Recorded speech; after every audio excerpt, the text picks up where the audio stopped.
नमस्कार मित्रों, eleven classes के यूट्यूब प्लेटफॉर्म पे आपका बहुत बहुत स्वागत है। मेरा नाम विवेक है। आप जान रहे हैं कि पिछले 2 वर्ष से ज्यादा समय हो गया रूस और यूक्रेन के बीच युद्ध चल रहा है। रूस और यूक्रेन के बीच युद्ध चल रहा है तो यूक्रेन में लोग घूमने जा रहे हैं। क्यों घूमने जा रहे हैं? इस प्रकार के पर्यटन को डार्क पर्यटन, डार्क टूरिज्म या वार टूरिज्म के रूप में हम संबोधित कर सकते हैं। आज इस पूरे वीडियो सेशन में हम इन्हीं मुद्दों पर बात करेंगे। डार्क टूरिज्म क्यों किसी देश के लिए फायदेमंद है या नुकसानदायक है, या इसके दोनों पहलुओं पर हम बात तो करेंगे ही। उसके पहले अगर आप हमारे चैनल पर नहीं जुड़े हैं, चैनल से नहीं जुड़े हैं, इलेवन क्लासेस चैनल को नहीं सब्सक्राइब किए हैं तो कृपया चैनल को सब्सक्राइब करिए, बेल आइकन का बटन दबाइए ताकि जो भी वीडियोस आए उसका नोटिफिकेशन आप तक पहुंचे और आप उसका लाभ उठा सके। आइए वीडियो की रूपरेखा को समझने से पहले उसके टाइटल को समझेंगे। रूपरेखा को समझते हुए वीडियो के प्रमुख बिंदुओं पर गौर फरमाते हुए वाइंड अप करेंगे। तो बात करते हैं टाइटल पे। युद्ध के बीच यूक्रेन क्यों जा रहे हैं लोग? युद्ध हो रहा है, उसके बीच यूक्रेन लोग जा रहे हैं। तो जानिए डार्क पर्यटन के बारे में। इस प्रकार के पर्यटन को डार्क पर्यटन कहा जा रहा है। क्या यूक्रेन की सरकार के द्वारा इस प्रकार के पर्यटन को सरकारी जामा पहना दिया गया है, उसको मान्यता दे दी गई है या नहीं? इस पर भी इस वीडियो सेशन में हम बात करेंगे। क्यों जा रहे हैं लोग, जानिए डार्क पर्यटन के बारे में। तो आइए हम बात ही कर लेते हैं। युद्ध के बीच यूक्रेन क्यों जा रहे हैं लोग? थोड़ा सा टाइपिंग मिस्टेक हो गया है। जानिए डार्क पर्यटन के बारे में। आइए खबर पर बात करते हैं। हम जानते हैं कि फरवरी 2022 से ही रूस और यूक्रेन युद्ध शुरू हो गया है और फरवरी 2022 में रूस यूक्रेन युद्ध के शुरू होने के बाद यूक्रेन में व्यापक मौत और विनाश हुए हैं। रूस में भी हुए हैं। रूस भी हताहत थोड़ी कम संख्या हो सकती है, लेकिन दोनों देश जरूर ही युद्ध की विभीषिका से पीड़ित हैं। लेकिन यूक्रेन में इसकी विभीषिका ज्यादा देखी जा रही है। इसके बावजूद अभी युद्ध चल ही रहा है, इसके बावजूद कुछ लोग युद्ध पर्यटक या डार्क पर्यटक के रूप में यूक्रेन यात्रा करते हैं और बमबारी या हमलों से प्रभावित स्थानों को देखने के लिए बड़ी रकम खर्च कर रहे हैं। समझिए, कहा ही जाता है कि सुख के सब साथी दुख में न कोई, लेकिन उस दुख को महसूस करने के लिए कि यूक्रेन में जहां हमले हुए हैं, जहां पर भयावहता बढ़ी है, जहां पर लोग मार दिए गए हैं, वहां पर जाकर लोग पर्यटक के रूप में जाकर वहां के दुख को महसूस करने का काम कर रहे हैं। यह एक प्रकार का पर्यटन का नया रूप है जिसे हम डार्क पर्यटन या डार्क टूरिज्म या वार टूरिज्म के रूप में, युद्ध पर्यटन के रूप में इसको हम संबोधित कर रहे हैं। तो ये पूरा खबर है। अब आइए जानते हैं डार्क पर्यटन होता क्या है। तो डार्क पर्यटन उन स्थानों का दौरा करना है जहां त्रासदी या दुखद घटनाएं हुई हैं, जैसे युद्ध क्षेत्र, आपदा स्थल या हिंसा का स्थान। यूक्रेन का युद्ध पर्यटन पर अगर हम बात करें तो यूक्रेन का जो डार्क टूरिज्म है या वार टूरिज्म है, उसमें पर्यटक रूस के आक्रमण से प्रभावित स्थानों का दौरा कर रहे हैं, जैसे इरपिन, कीव के उपनगर और अन्य स्थान जहां रूस और यूक्रेन की सेनाओं के बीच युद्ध रहा है। युद्ध में यूक्रेन में वही लोग जा रहे हैं डार्क पर्यटक के रूप में, पर्यटक के रूप में जा रहे हैं जहां पर रूस के द्वारा आक्रमण किया जा रहा है। वह हिस्सा कौन है? कीव का उपनगर है, आपका इरपिन है। ऐसे स्थानों का वो लोग दौरा कर रहे हैं। आगंतुक आ रहे हैं, मतलब जो पर्यटक आ रहे हैं उनकी संख्या क्या है? शुरुआत में गिरावट देखी गई। हम देखे हैं कि फरवरी 2022 में जब रूस यूक्रेन का युद्ध प्रारंभ हो गया तो 2022 में युद्ध के फैलने के बाद यूक्रेन में विदेशी पर्यटकों की संख्या में गिरावट आई। 2023 में पुनरुद्धार हुआ। 2023 में लगभग 2.5 मिलियन विदेशी पर्यटक यूक्रेन पहुंचे हैं। 2.5 मिलियन विदेशी पर्यटक यूक्रेन पहुंचे हैं 2023 में। शीर्ष देशों से के जो आगंतुक हैं, मतलब सबसे ज्यादा किस देश के पर्यटक आ रहे हैं?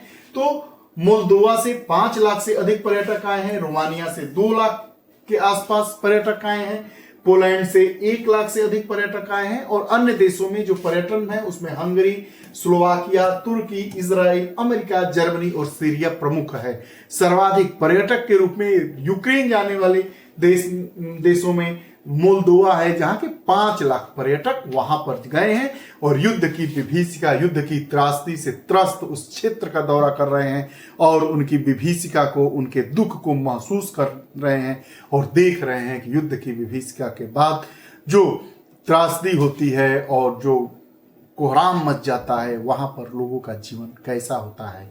तो हमने जाना कि वर्ष 2023 में यूक्रेन में जो पर्यटक है उनकी संख्या में काफी बढ़ोतरी हुई है। डार्क पर्यटक के क्या लाभ होते हैं? तो स्थानीय समुदाय के लिए एक आय का प्रमुख स्रोत होता है। मान लीजिए कि कोई गांव है, कोई शहर है, वहां पर डार्क पर्यटक आते हैं युद्ध की विभीषिकाओं को देखने, तो वहां के जो स्थानीय लोग होते हैं उनको आर्थिक आमदनी हो जाती है। कुछ सामान खरीदते हैं, कुछ बेचते हैं, कुछ दान के रूप में भी दे देते हैं। तो वहां पर अगर डार्क पर्यटक जाते हैं, युद्ध की विभीषिका से, लोग आपदा की विभीषिका से जो लोग प्रभावित होते हैं, तो वो लोग कुछ ना कुछ पैसा देते हैं। तो एक आय का प्रमुख सोर्स भी उस समय मान लिया जाता है। दुनिया भर में त्रासदी की खबरों को पहुंचाने का एक महत्वपूर्ण स्रोत भी है। दुनिया भर में जो त्रासदी हो रही है उसको पहुंचाने का एक महत्वपूर्ण सोर्स के रूप में इसको देखा जा रहा है। अब देखिए, अमेरिका के लोग आए हैं, सीरिया के लोग आए हैं, हंगरी के आए हैं, स्लोवाकिया के आए हैं, तुर्की के आए हैं, इजराइल के आए हैं। तो ये लोग अपने अपने देश में जाकर बताएंगे कि रूस और यूक्रेन के युद्ध में यूक्रेन में इस जगहों पर विभीषिका हुई थी और आपदा से क्या नुकसान होता है, युद्ध से क्या नुकसान है, उसको बताएंगे। तो आने वाले समय में अगर उनमें से कोई पीढ़ी में से कोई व्यक्ति उस शिखर पर पहुंचता है कि जो युद्ध को सामान्य करने की स्थिति में होता है, तो देश युद्ध से लड़ने से का कम प्रयास करेंगे और बचने युद्ध न हो और बीच का रास्ता निकालकर हम दोनों देशों के बीच में या किसी और देश के साथ किस प्रकार की स्थितियां सामान्य करेंगे, उस बारे में अपनी सोच को विकसित कर सकते हैं। लाभ तो देखा, लेकिन युद्ध पर्यटक की आलोचना भी होती है। आलोचना किन किन बिंदुओं पर होती है? यह चिंता बढ़ती हुई जा रही है कि कुछ अधिकारी और स्थानीय लोग युद्ध पर्यटक के व्यवसायीकरण पर चिंता व्यक्त कर रहे हैं कि युद्ध पर्यटक का कहीं पर व्यवसायीकरण न कर दिया जाए, और मानते हैं कि युद्ध से जुड़ी मानवीय पीड़ा की गंभीरता को कम करता है। और ऐसा माना जा रहा है कि युद्ध से जुड़ी जो मानवीय पीड़ा है उसकी गंभीरता को यह युद्ध पर्यटक कम करता है। इसकी आलोचना की जाती है। लाभ कमाई या चिंता जताई जा रही, कुछ लोग युद्ध से प्रभावित लोगों के दुख का शोषण करके पैसे बना रहे हैं। कुछ लोग दिखाते हैं, जैसे आप देखे होंगे कि इस समय ट्रेंड चलता है फेसबुक पे, यूट्यूब पे, आप देख सकते हैं सोशल जितने हमारे प्लेटफॉर्म है कि कोई हॉस्पिटल में एडमिट है, गरीब ही व्यक्ति एडमिट है हॉस्पिटल में, अमीर व्यक्ति तो आपसे पैसे लेगा नहीं, आपसे 2-4 केले नहीं लेगा, सेव नहीं लेगा, और 100 लोग जाते हैं और 2 केला देते हैं और फोटो खिंचवाते हैं। तो उनके साथ ऐसा बर्ताव ना हो, वह किसी के शोषण का, किसी के दुख का, किसी पर आ रही विपदा का फायदा न उठाए, चाहे वह फायदा आर्थिक हो, चाहे सामाजिक हो, राजनैतिक हो, किसी प्रकार का फायदा न उठाए। उनकी पीड़ा इससे मानवीय वेदना के साथ कम होती जा रही है, उसी पर बात की जा रही है। अब अगला जो युद्ध पर्यटक की आलोचना में शामिल किया गया है, स्मारकीयकरण बनाम शोषण। यह पर्यटन स्थलों का दौरा युद्ध के शिकार लोगों को सम्मानित करने और युद्ध को याद रखने के लिए किया जाता है, जबकि अन्य नैतिक रूप से इसे गलत मानते हैं। अब बात करते हैं युद्ध पर्यटन और उसका भविष्य। युद्ध पर्यटन और युद्ध उसका भविष्य क्या है? तो बढ़ती लोकप्रियता। नैतिक बहसों के बावजूद युद्ध पर्यटन में वृद्धि होने की संभावना है, क्योंकि यूक्रेन की वीरता और साहस दुनिया का ध्यान आकर्षित किया है। अब समझिए, युद्ध पर्यटन बढ़ रहा है। क्यों बढ़ रहा है? कि रूस और यूक्रेन एकदम छोटा सा देश, रूस दुनिया के शक्तिशाली देशों में शुमार, लेकिन फिर भी 2 साल से ज्यादा समय से अपना पीठ नहीं दिखा रहा है, सीने से सीने लड़ाकर, और देख रहा है कि आओ रूस देख ले तुम में कितनी ताकत है। तो जो यूक्रेन है उसकी साहस की चर्चा पूरे देशों में फैल रही है। तो ऐसा बताया जा रहा है, ऐसी बातें की जा रही है कि बढ़ती लोकप्रियता, युद्ध पर्यटन की बढ़ती लोकप्रियता के साथ भी इसको हम जोड़कर देख सकते हैं। पर्यटन, यूक्रेन पहले से ही युद्ध के बाद के दौरे के लिए तैयार हो रहा है। घरेलू पर्यटन को बढ़ावा देने और देश की सुंदरता को बढ़ाने के लिए एयरबीएनबी, ट्रिप एडवाइजर जैसी कंपनियों के साथ समझौता कर रहा है। ऐसा नहीं है युद्ध के बाद पर्यटन, जो यूक्रेन है वह सरकार, यूक्रेन सरकार इस प्रकार का समझौता कर रही है कि युद्ध पर्यटन के रूप में लोग हमारे पास आए। इसी के लिए इन्होंने देश की सुंदरता को बढ़ावा देने के लिए 2 कंपनियां हैं, जिसको एयरबीएनबी कहा जाता है और ट्रिप एडवाइजर जैसी कंपनियों के साथ समझौता कर रहा है।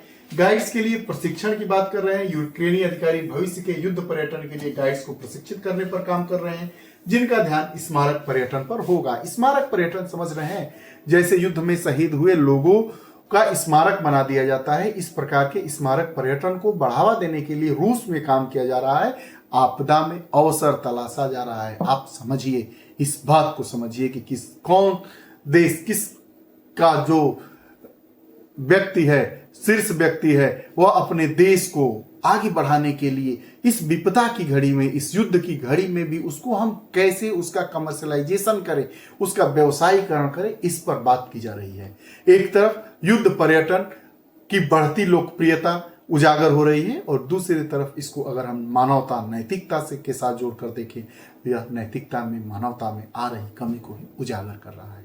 ये रहा पूरा मामला। हमने इस पूरे वीडियो सेशन में जाना कि डार्क टूरिज्म क्या कहा जाता है, उसी को हम वार टूरिज्म कहते हैं, यह क्यों चर्चा में है। उम्मीद है कि आपको ये हमारा वीडियो सेशन अच्छा लगा होगा। कमेंट बॉक्स में अपने विचार दीजिएगा। अगर आप हमारे इल्विन क्लासेस चैनल से नहीं जुड़े हैं तो कृपया चैनल से जुड़िए, बेल आइकन का बटन दबाइए ताकि जो भी वीडियोज आए उसका नोटिफिकेशन आप तक पहुंचे और आप उसका लाभ उठा सकें। बहुत बहुत धन्यवाद।